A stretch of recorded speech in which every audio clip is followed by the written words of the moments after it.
The market is changing. Can your business keep up? Join me, Justin Lane, and a host of enterprise sales talent as we unravel the world of sales incentives and technology to help you become a more agile and effective leader. Learn how best-in-class organizations use data to identify and apply the right incentives at the right time to drive organizations towards success, whatever the market throws at you. Quit the guesswork and unlock the full potential in your sales team. Welcome to the Sales Compensation Show. It is my pleasure and honor to welcome to the show today, Professor Nick Lee. Nick is a professor at Warwick Business School, the University of Warwick, where he teaches marketing, sales, and research methods to MBA executives and doctoral students. Nick, welcome to the show. Thanks. It's great to be here. Yeah. Nick, for the folks who aren't familiar with your career, can you tell us a little bit about how did you get interested in sales management, and the research around some of these topics and ideas? Yeah, thanks for asking. I guess I got interested in sales because I was extremely uninterested in some other things that I was studying.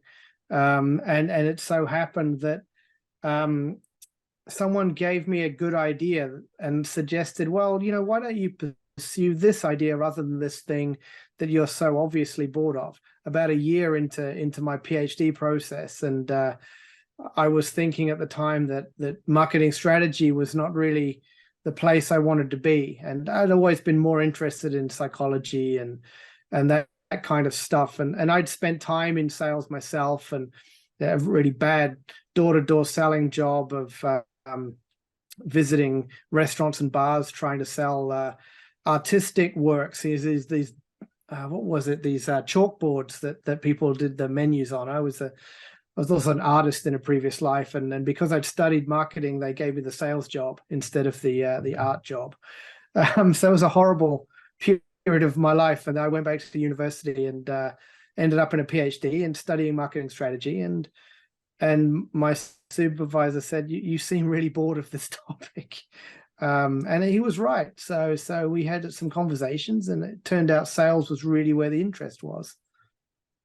Yeah. And then pretty successful at doing this sort of research around sales, multiple awards from the notes that I have here on best methodology paper from the Academy of Marketing Science, another award from the Joseph Lister Lecture for Social Science from the British Science Association, and so on and so on.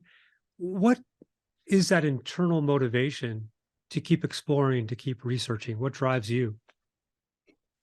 Yeah, I mean, it's interesting you pick those ones up, because those are some of the more impressive sounding ones, of which relate to projects that are probably less obviously sales related. And I think that relates to my answer, which is eclectic. What really drives me is the interest in the world around me. I suppose I focus on the phenomena of selling, but I also kind of grab hold of other interesting things, which kind of all in the end come together. So, for example, the Joseph Lister Award was for a work on neuroscience and marketing that I did, and that didn't seem very obviously sales related up until the point where I'm working on a project now with a colleague about how people process different selling messages from salespeople. We have some brain scan data of congruence. In other words, whether people can be either benevolent seeming, versus less benevolent, and versus competent. So there's either you match up, you're warm and competent, or you don't match, where you could be warm but also seeming incompetent. And we see that these kind of lead to different ways that people process that information. And that was a direct result of my involvement in that highly non-sales related area. So yeah, it's just this general interest in the world, and that comes down. Selling to me is the most interesting part of the business world, I think, and everything we know about people can be applied to that selling context. I think I share a curiosity about the world with you, and I'm always trying to to read things, learn things. And while I was doing that, I ran across one of your papers where you explored the idea of a hot hand in sales. And this was absolutely fascinating to me. I think from my perspective, this was something that I heard a lot about as a kid, being a fan of the National Basketball Association here in the States, and hearing announcers talk about this idea. At one point in time, I thought that contemporary wisdom was that it didn't really exist. It was a bias of some sort. But you decided to explore this idea in sales. And again, I'd love to hear kind of how did you come upon this particular idea, and what did you find? So yeah, I'm glad you picked that project out, because it's probably my favorite project that I've ever worked on. It's certainly been the most difficult one, and the longest project. We had the original idea for that project. I still remember a meeting in 2010 or 2011, I think, I at the University of Houston at the Bauer School of Business there, in the Stagler Institute of Sales Excellence, which is run by Professor Mike Ahern, who's a good friend of mine.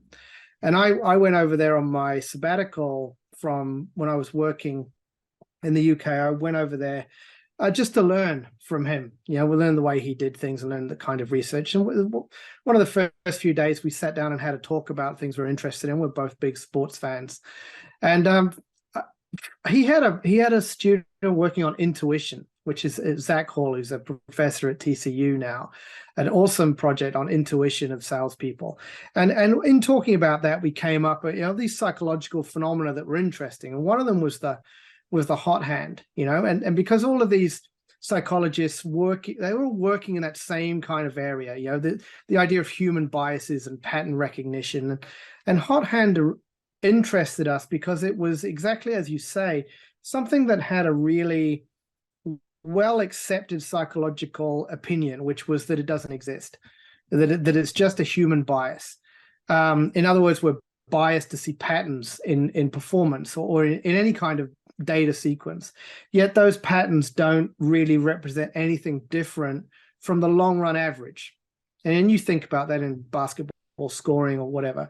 You think, well, if someone's got a long run average percentage of field goals in basketball, it looks like they're in the hot hand, but in reality, according to psychology, they're not really in a hot hand.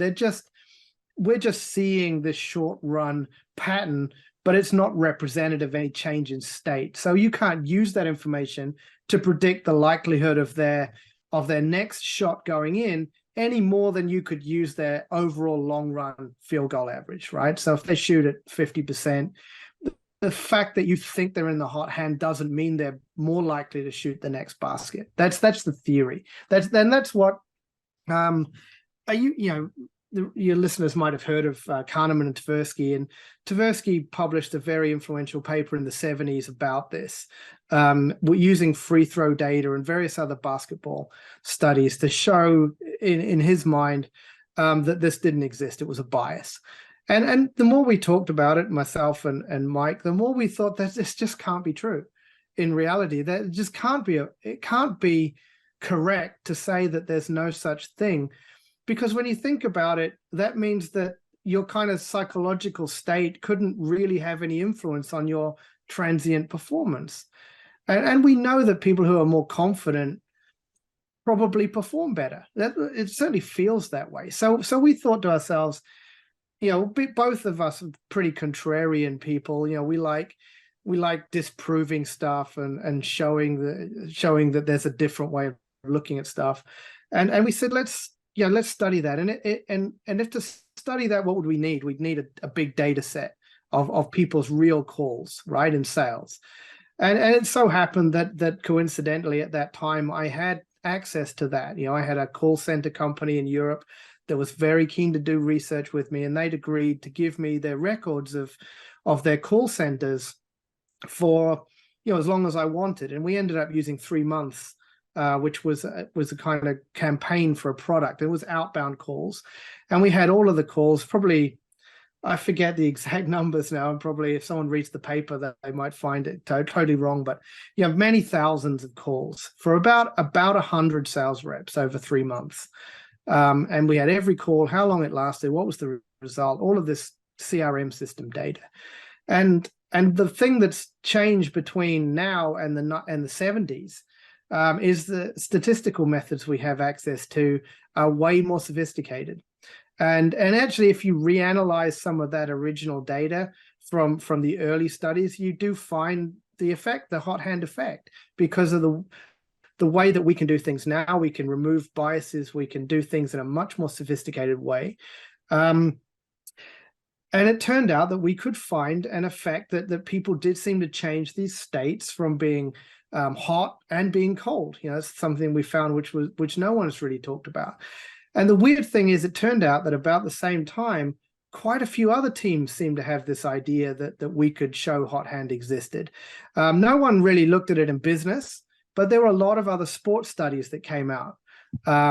There's an awesome study on basketball, 10-pin bowling. We would call it 10-pin bowling in the UK. You would just call it bowling, I guess.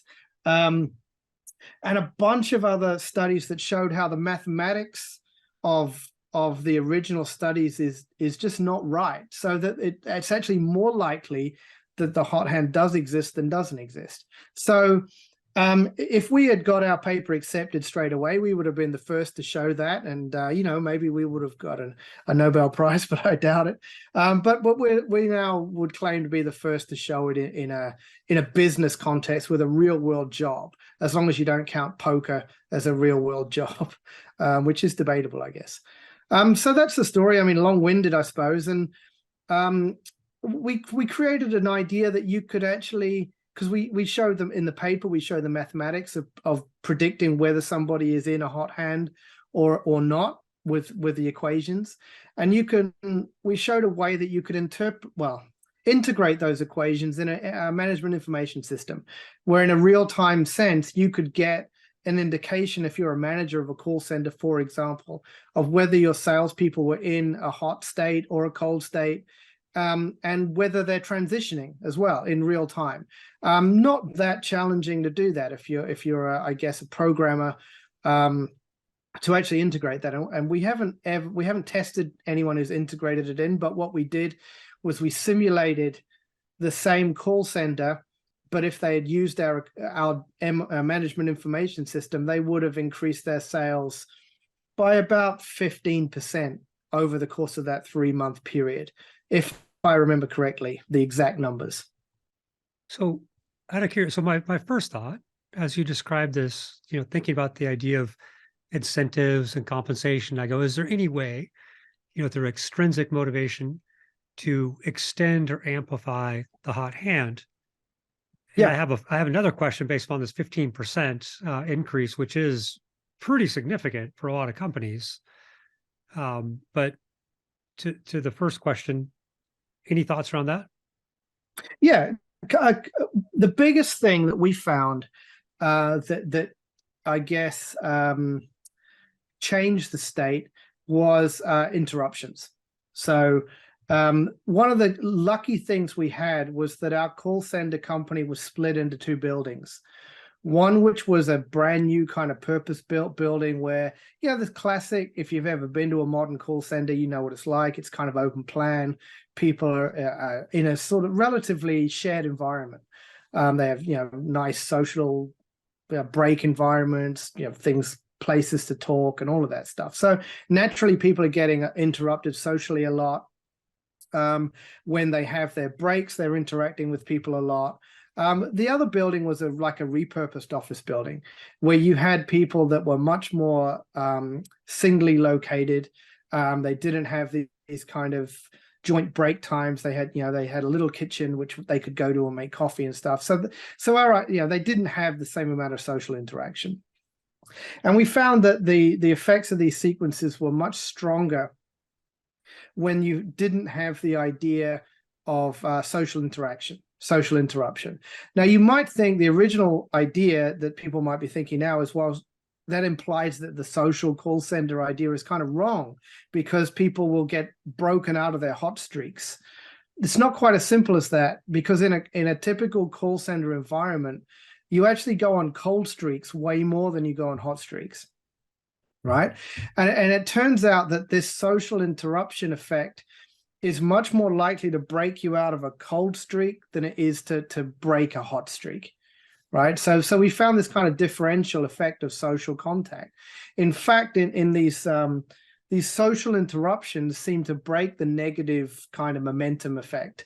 So that's one of the things. Streaks. You can break the cold streak, break the hot streak. Yeah, it doesn't seem to have the same effect on the hot streak, right? It doesn't seem to have.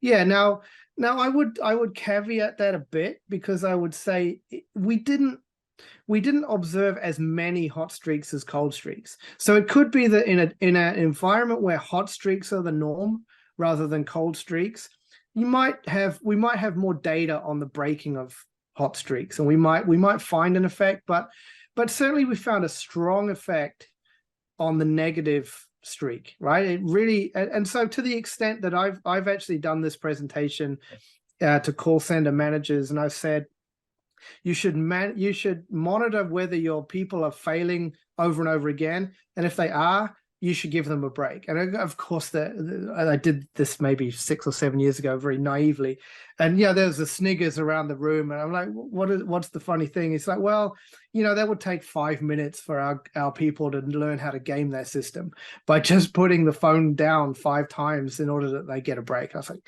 that's a good point. So at the same time, that interruption effect is important. Yeah, it's interesting for me to think about this idea of natural state. And I think in sales, if you look at a lot of the ratios from like outbound calls, inbound calls, like sales reps, I think there's a common cliche almost. They have to get used to the idea of no. To get to the yes, you have to be very persistent. I think about other systems like the natural state of the economy is growth versus recession, or type of thing. So it would be interesting to see if there's differences in selling roles or industries or things to where you would, what is that natural state type of thing? Yeah, I totally agree. I think you look at that in a couple of different ways. First, the obvious answer is 100% we want to look at this effect in different types of selling environments. So we've got a very high frequency environment. Most of the hot hand studies are done in these, what I would call high frequency performance event environments. In other words, you're playing basketball, you're shooting a lot. You're doing bowling, you're doing multiple bowls, or however you would say that. Jeez, you think I've never played, I had never done, never bowled before. And in call center sales, you're also selling a lot. Now, in a lot of other high value sales contexts, you're not visiting 50 customers per day like you are calling 60, 70 to 100 people in a call center. It's interesting to think how that effect could play out in a much more infrequent but possibly higher value performance environment, like high value selling, and also maybe where there's a face-to-face element. So of course, again, in a call center environment, you haven't got that face-to-face thing that's going on. And it is an interaction, but it's mediated by the phone. So there's a lot of interest in that. I don't know, people sometimes ask me to speculate. It's hard to speculate because I'm only doing that based on common sense rather than any real indication. But you would assume that the longer period between the performance events, the less likely it is to get onto streaks. So you might say, I guess this is an assumption. If you watch a lot of basketball, you might hear the idea of people being on a hot streak talked about quite a bit.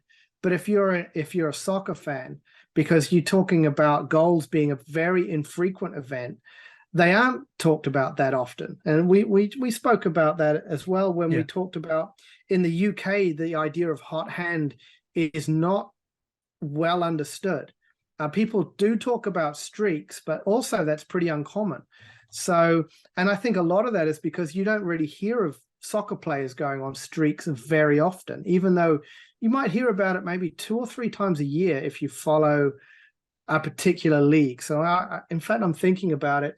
There's a guy right now playing for Manchester United who scored, I guess, in a number of sequential games, 6 or 7. And at no point has anyone said he's on a hot streak that I've seen. That's just interesting. Now So I think I actually about it. watch a lot of football. Yeah. And I think the term that comes to mind is when they say a player has found their form. Yeah. Yeah. Sometimes they talk about conditioning, but it's like they found their Exactly. form, right? Yeah. They've hit this peak performance where everything seems to be clicking for them in some way, shape, or form. And that's a fundamentally different idea. So that's talking that someone has got back to their long run expected performance level, Okay. which is exactly, in my view, that's the implication. That's exactly the opposite of what we're talking about with things like they're hot above hand. the baseline. Yeah. So the idea is not, I think you can look at things like hot hand and momentum and whatever you want to call it in a couple of different ways. One is a sort of psychological phenomena, but also as an information phenomena, and which is mathematically the way we looked at it. So we looked at it through the lens of entropy, which is the idea of what information can you get from data, and our data being a sequence of calls. So we can predict your likelihood of success based on a number of factors. You would say, as a typical econometrician or a typical forecaster, that's the word I'm looking for, that the best predictor of your next event is your long run success rate. So if you sell at 15% of your calls over the course of a month, you're not having any other information, I would predict your success rate on your next call is 15%, right? Now, the information theory challenge of hot hand is, does knowing your sequence of successes over the last X amount of calls allow me to improve my prediction? That's really what it means to find evidence that hot hand exists. And that's exactly what we did. We found that knowing your results for your last, a rolling window of 9 calls, we tried it with different windows. We found 9 was the best, allows us to predict your success rate much better than just sort of random or not just knowing your overall success rate. So that's essentially the evidence that the phenomena is real. And of course, you can really only do that with pretty sophisticated mathematics, which in the 70s were not really available to your typical psychologist, but which are now. So you mentioned the idea of a potential 15% greater performance. Yep, it was 18, in fact. I just 18. Had a quick check. Yep. How would somebody actualize that 18%? Yep. Is it feeding a particular set of leads to the people on hot hands, or is it just having the people on cold streaks take that social break? Yeah, that's a great question, because I actually think doing some of that stuff, for example, feeding leads to the right people, which is not something we looked at, that would even increase this by, interesting. We could speculate on that. So just to take you through what we did, we created this idea, a sort of model in terms of what you would do if you could do this in reality. Say you've got a CRM system that allocates calls, which is the classic way it works now. And then you've got access to the results of those calls. Every automated system now has all of that. You have an equation which we provide in the paper about how to measure the state that somebody's in, whether they're positive momentum, hot hand, or negative momentum, which is what you might call cold hand. And to some extent, the likelihood of whether they're dropping or whether they're gaining in that state, right?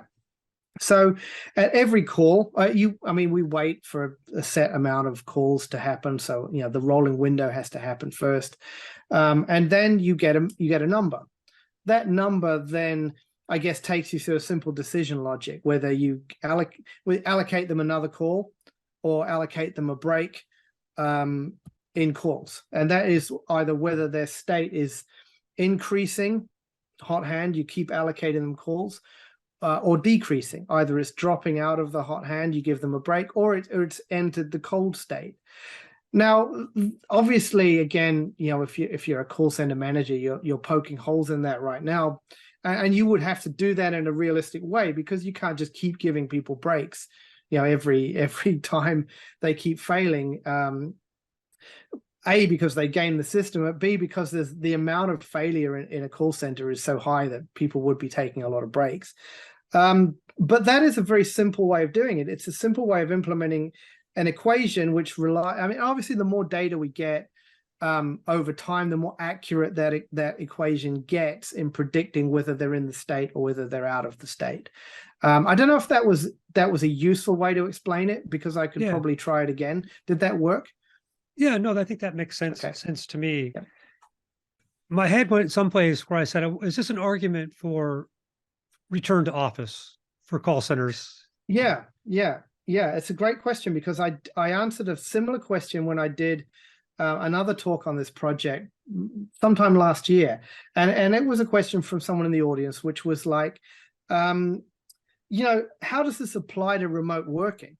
And again, with the caveat that we didn't test, this is pre-pandemic, we didn't test the idea of remote working. You can get a little bit of insight into what we did because of the way that we tested the social interaction. I would say to some extent, it suggests to me, ignoring any other positive benefits of home working and whatever, and also, individual differences. Some people might be more effective by themselves, whatever. What we found is that it suggests to me that being in the social environment is, in a general sense, a better thing, just for this particular effect, because we found that the social environment, it hurt the cold hand effect, so it made that effect less strong, but it didn't do anything to the hot effect. So it didn't weaken that effect. So that effect still existed. But people who were on the cold streaks got knocked out of those cold streaks. And we also find a number of things is that positive performance comparisons are more powerful than negative ones, which is a little counterintuitive. And this is, a lot of economics has found this as well. When you look over and see someone performing better than you, it has a pretty good effect on bringing you up. It has a stronger effect than if you look over and see someone not performing as well, that dragging you down. And so it's not a synchron. What's the word I'm looking for? There's it's not equal, right? The positive effect of looking at someone who's better than you is better than the negative effects. Symmetry, that's the word I'm looking for. Gosh, come on. It's not a symmetrical effect. And I think, again, people think that, well, if we have this high performer in the office, it just makes everyone feel worse. And that's not correct either, right? In fact, positive performance comparisons are important. And that relates to another study I'm in the middle of right now, that actually people who look down not look down in a psychological sense, but people who look down the hierarchy at people who are performing worse, we have what's called last place aversion, and they want to bring their own performance up so they don't get into last place. So in that sense, these social comparisons are hugely important. So I would say that if you have this remote working environment, trying to replicate all of these social comparisons and social interactions that go on is important. And I think that there is something to be said for social co-location. And this is one of the things that we find, definitely. Yeah. I was going to ask that idea of proximity to other hot hands, like, does it have some synchronicity or synchronization of improving other folks? And it does. We actually found this. We found in the social, and we couldn't test this, so it's not in the journal paper. And I'll tell you why in a second. We found there were dependencies across salespeople in their sequences of the hot sequences and cold sequences. Somehow there were people related to other people within that same call center, in the social call center where everyone was sitting together. The problem is we didn't have a seating plan because we didn't know this was going to be a thing. If we'd had a seating, my hunch is that these are people sitting close to each other. Yeah. That reinforce their hot streaks. And mitigate their cold streaks. Yeah, it wouldn't surprise me. Social circles do exactly. Well yeah, or bad. Yeah, and we couldn't test it. I've tried a few times to get other call centers to replicate what we did, but give us that call data, who's in the office at this time, which is, you can do that anyway, but who's sitting where is the key. And it hasn't got off the ground yet, but that's one of the things. I was convinced that there would be an effect of like university exams as well. So I tried to get the university I was working in to give me that data as well. And I was convinced you would see this like almost like a topographical pattern playing out across the exam hall. But of course, we've kind of gone to a lot of online stuff there, and that project is it's fallen by the wayside as well. But I am convinced that there are these effects. It's interesting you mentioned this idea of last place aversion. Yep. And I think anybody who's played sports in the schoolyard as a youth is very familiar with this idea of being the last pick or last place. Completely. Yeah. In the sales world, there's a very common report that shared, the idea of a stacked ranking report or, showing who's the best performer, whether it's to quota or earnings or revenue, and ranking people type of thing. And I've seen a variety of different academic research, for and against this idea. And I saw one study, I can't think of what country it was out of, but it was they were making carpets or something. And they kind of said that, they took two cohorts of people. The one, they showed them where they were on the ranking. And the other people, they didn't tell them where they were on the ranking, but they tried to coach or motivate them to, perform better. And it seemed like the one, had a slightly negative effect, like 1%, and the other one had pretty net neutral, no real impact on performance. And so they were kind of saying like, there's no point of having the stacked ranking report. In my mind, I'm like, no, that, I've seen people, want to move up leaderboards. And I've always recommended for folks to show a cohort of folks, a few above, a few below. So you have somebody realistically that you can catch and realistically that you're preventing from catching. But when but if you're in 120th place and you're looking at the number one performer, you're like, I can never topple this person, from the top of Everest. So why try maybe? But I like this idea of last place aversion. That gives me hope that maybe people are motivated by seeing where they stand. Well, they are. I mean, we're right in the middle of the analysis of this project now. So we haven't written it up, but I know that that's what the findings say. That I think you're right. The rankings and the way we display rankings has an important effect. But that effect is, there are different ways to think about the effect. One is like, do you care about influencing performance, or do you care about making people feel good about themselves, right? And I think we confuse sometimes things that come out of the education world, which is great. It's full of great research because they have captive audiences and lots of data. But education isn't the real world of work, right? The fact that we might not necessarily want to display people's hierarchies in a classroom setting, because we might be thinking more about the psychology of people and giving them and different ways of motivating people in that sense, doesn't mean that finding applies to the world of sales forces, where we should care about how people feel, but we should also care about how they perform, because we have to balance that out. And it doesn't mean you have to make people feel bad so they perform, but it does mean that sometimes the negative motivation of not wanting to appear last on that thing actually has a strong positive effect on performance of the team as a whole. Now our work is, our sort of working title is that laggards matter, because all we hear about in the Salesforce world is the top performers, right? And people ignore the people down the bottom. But there's always somebody at the bottom. No matter how great the team is, there's always someone at the bottom of the hierarchy. And nobody wants to be that person. And it turns out that has a very strong positive cumulative effect on the performance of the whole team, including, I think, the person at the bottom. I have to admit, I can't immediately recall that.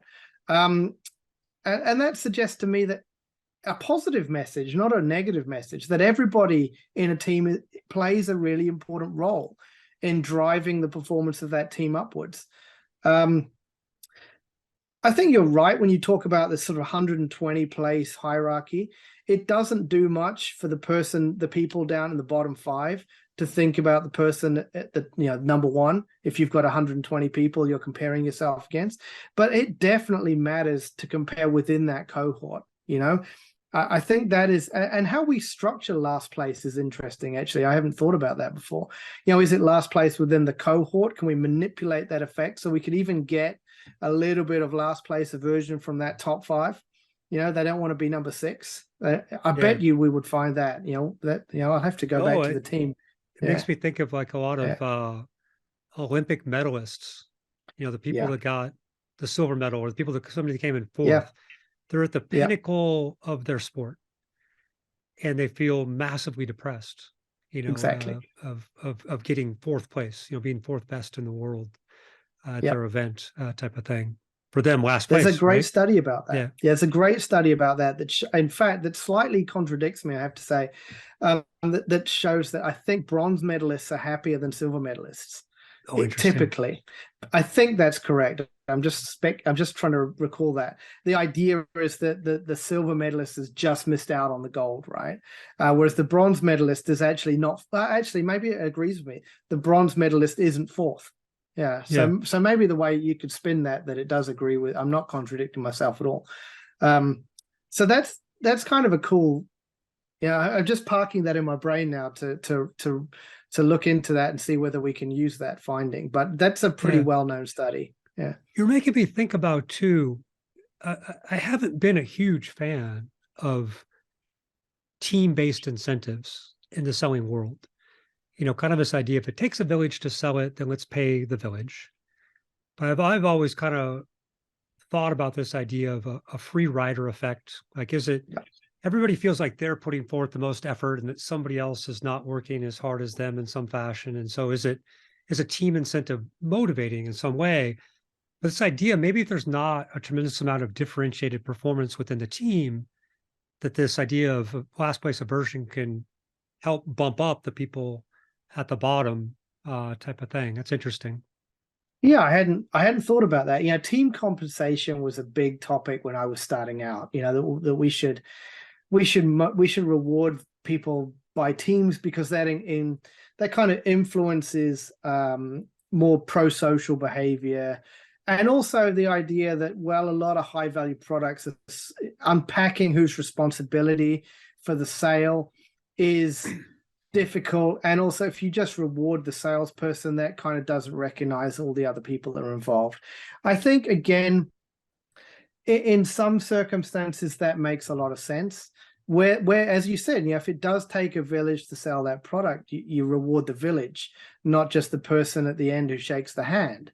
At the same time, I think team incentives, where there is no need for them, I don't think they have a positive enough effect, if they even do have a positive effect on social cohesion or whatever, enough to justify the negative effect. Because one of the things we know about working in sales teams is when people are not pulling their own weight, that causes bad feeling.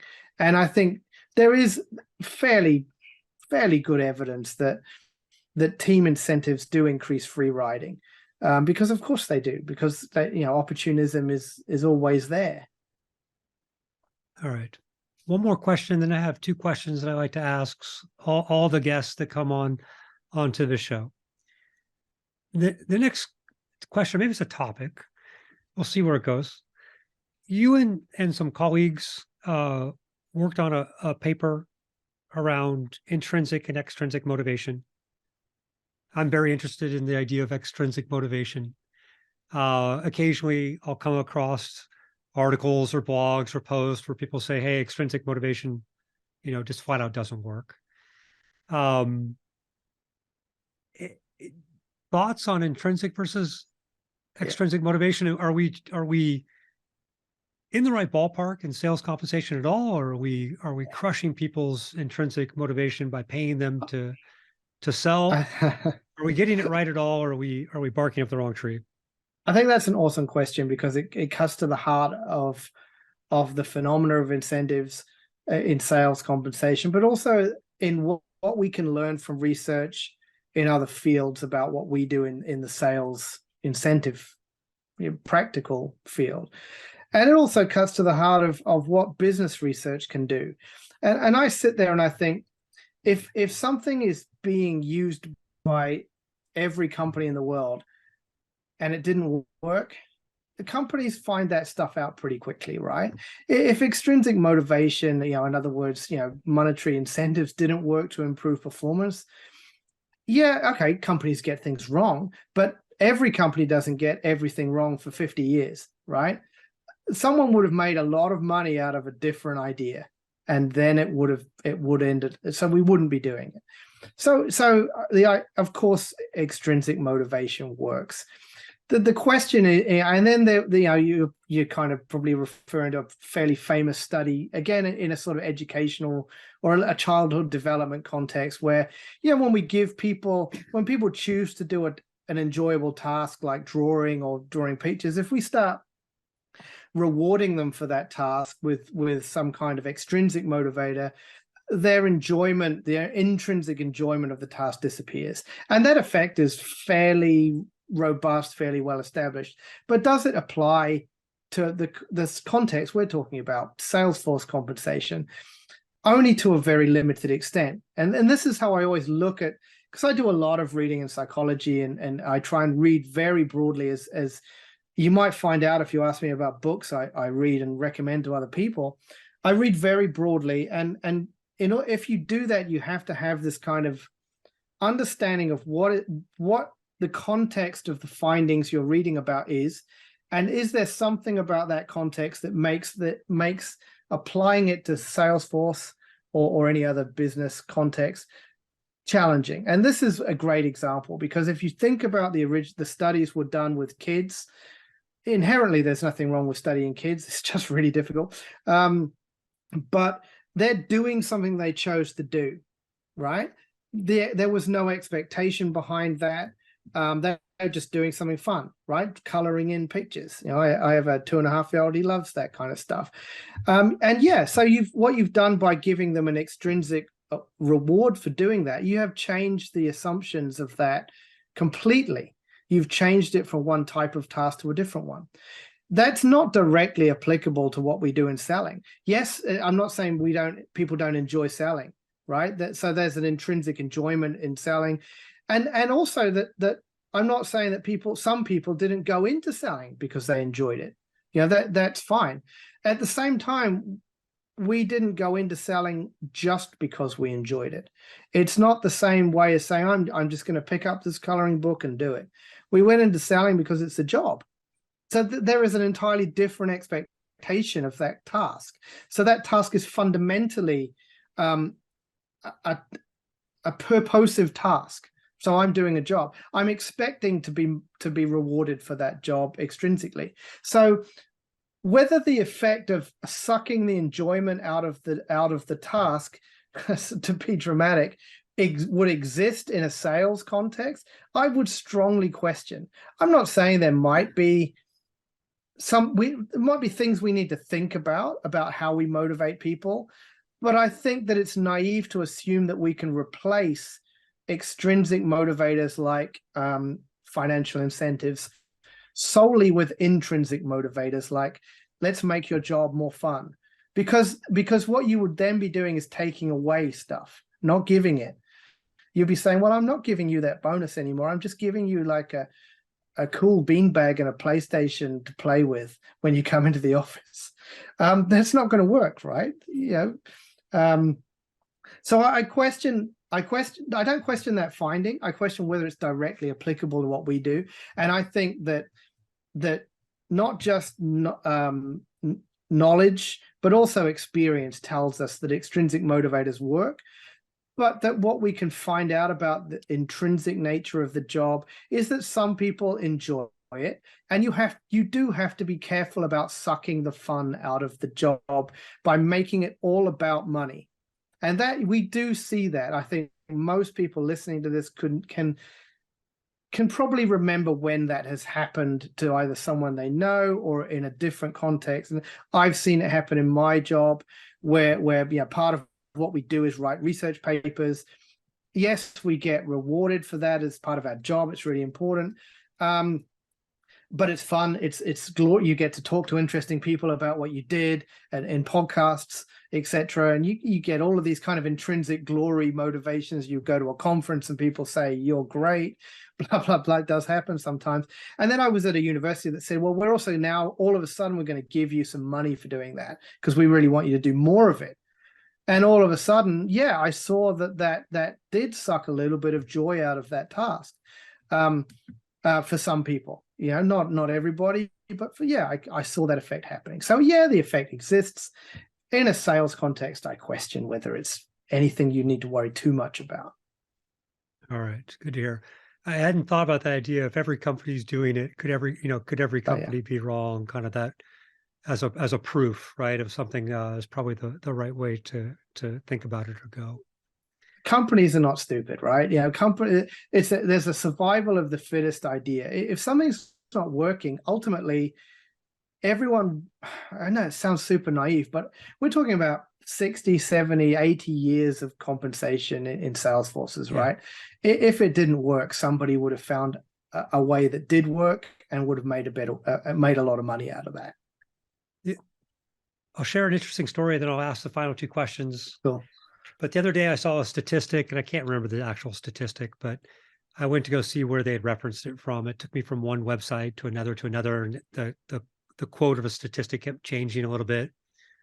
And then I found the paper, and then I actually read the paper, and it was a meta-analysis. And so I was trying to find the original paper that the meta-analysis was referring to. And I finally found something, and it harkened back to the era of scientific management. They were talking about this idea of the plowman share bonus. And if you're familiar with it, but it's a way of, if the whole factory improved the profitability of the factory, then whatever that percent improvement, that was how much, greater percent of a bonus that the workers would receive. And so they'd be on the lookout, right, for productivity increases in one fashion or another, but they're applying 1915 technology to improve a manufacturing capability. But what was interesting is whatever the baseline would be set within that year that bonus was paid at, that was the new baseline for future years.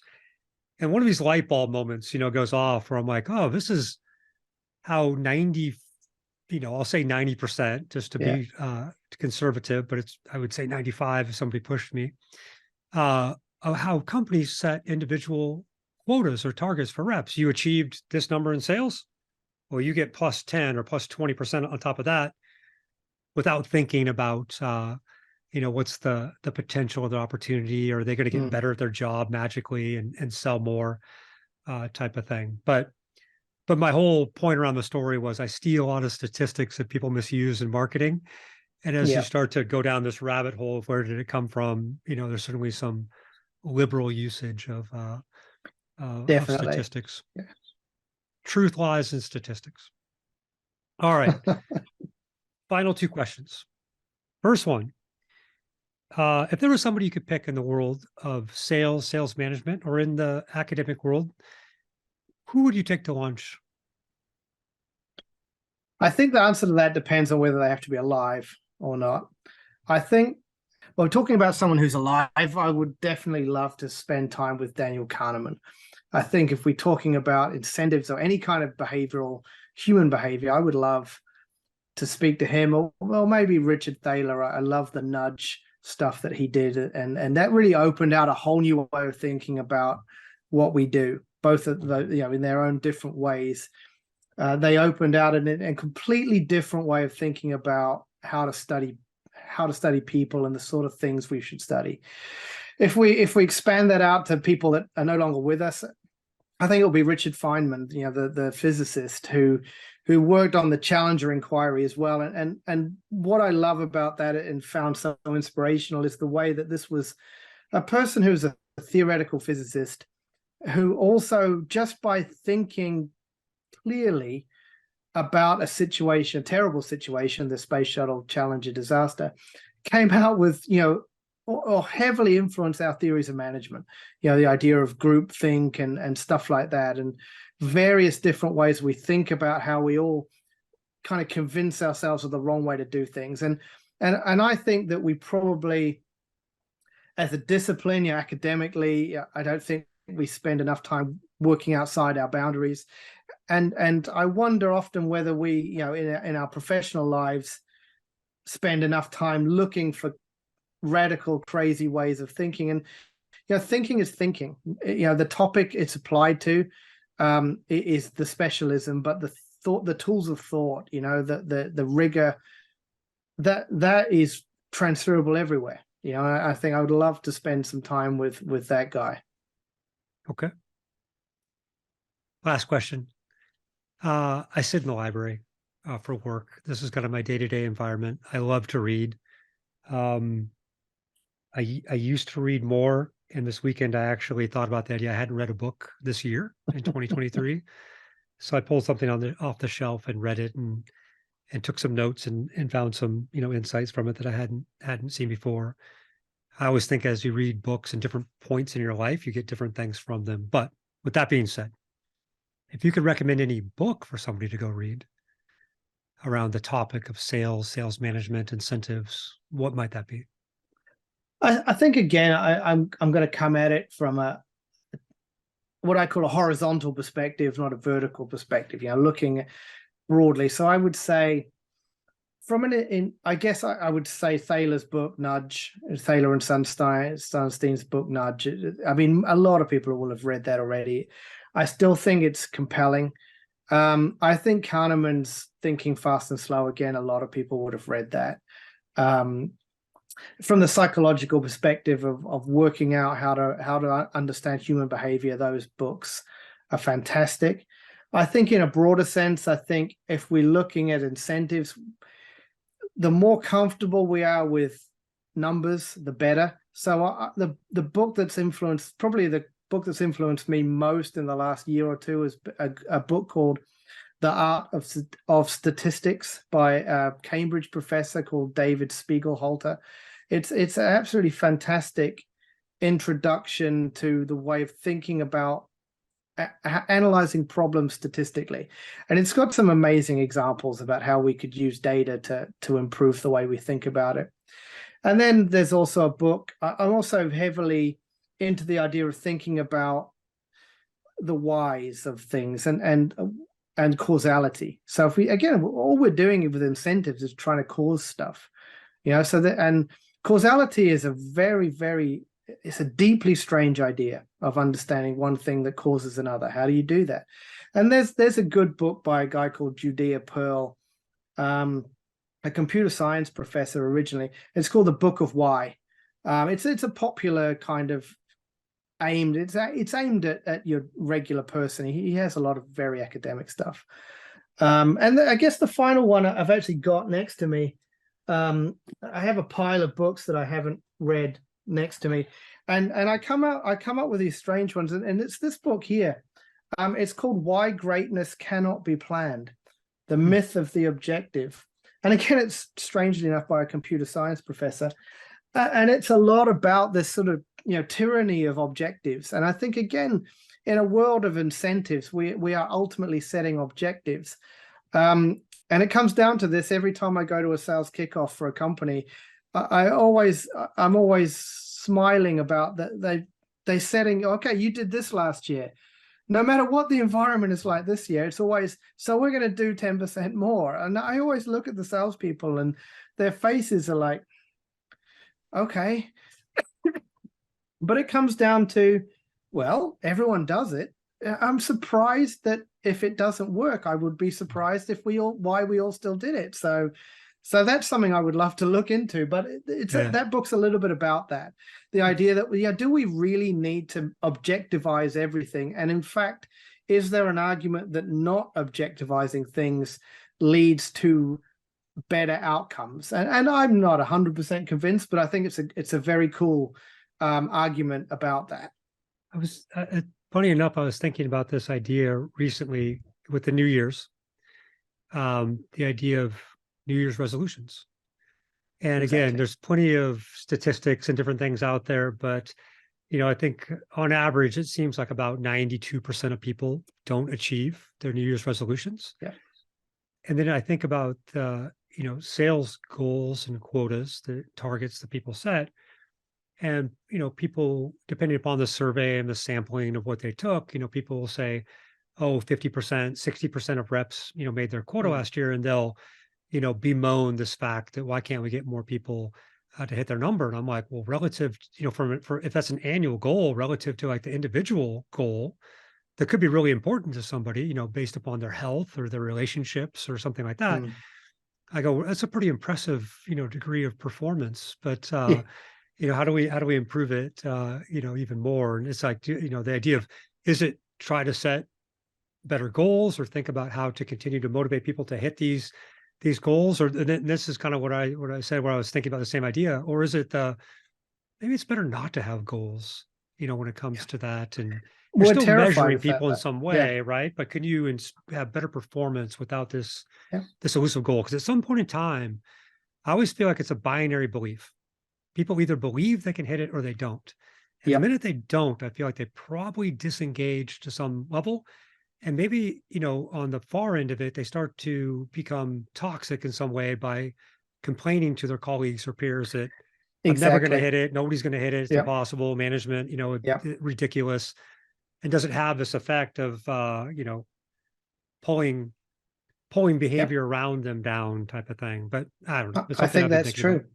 100%. I think that's very true because it's people will always come up with stories as to why they didn't hit the goal. And Mm, those stories are rarely, well, I just didn't work hard enough. You're usually blaming someone else. So yeah, it's a very, again, we probably haven't studied that enough. This goal setting behavior that's so classic in Salesforce. We know a lot about goals in other fields though. So again, it's one of those things that is so common that I'm surprised. And of course, what's the objective of the goal, right? Is it that everyone should hit it, or are you just trying to get a generalized improvement in performance? And are there better ways of getting that? Probably, but it's a balancing act. It's very easy just to go plus 5%. That takes you 5 seconds in the meeting to decide. But if we were going to do it in a different way, we're expending resources on that. So is it where's the trade-off? Yeah, it's an interesting little problem there. yeah. All right. Well, Nick, I think this brings us to the end of our time together. I very much enjoyed the conversation today. I think the listeners will as well. Thank you so much for coming on the show. It was a pleasure. Thanks very much. I've really enjoyed that. Really, really interesting conversation.